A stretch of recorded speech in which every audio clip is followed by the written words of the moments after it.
The House and Senate have agreed to a deal that could send a new bill to the president's desk before the end of the month. It would slap Russia with new sanctions and give Congress veto power over easing sanctions against Moscow.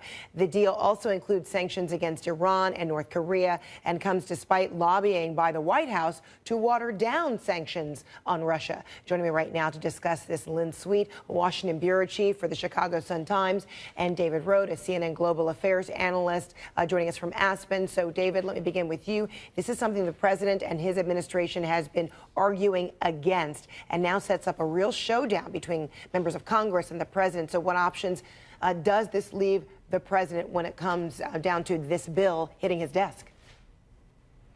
So, to be fair, multiple presidents have sort of pushed back on this kind of legislation. They say it's the president's prerogative under the Constitution to sort of do these things. But for Trump, though, this points, I think, to his sort of political isolation. His and this party is different, controls too, both because houses the of many Congress. Russia investigations involving the White House continue. Yes.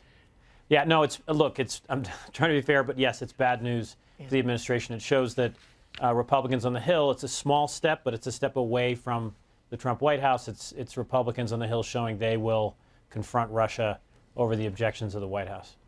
So, Lynn, the White House has been making that case, that it wants to make relations with Russia better, more flexible, and that these sanctions make that more difficult. So now that the House and Senate have come up with this plan to potentially override, the president's power on this, what kind of battle does this set up for the president?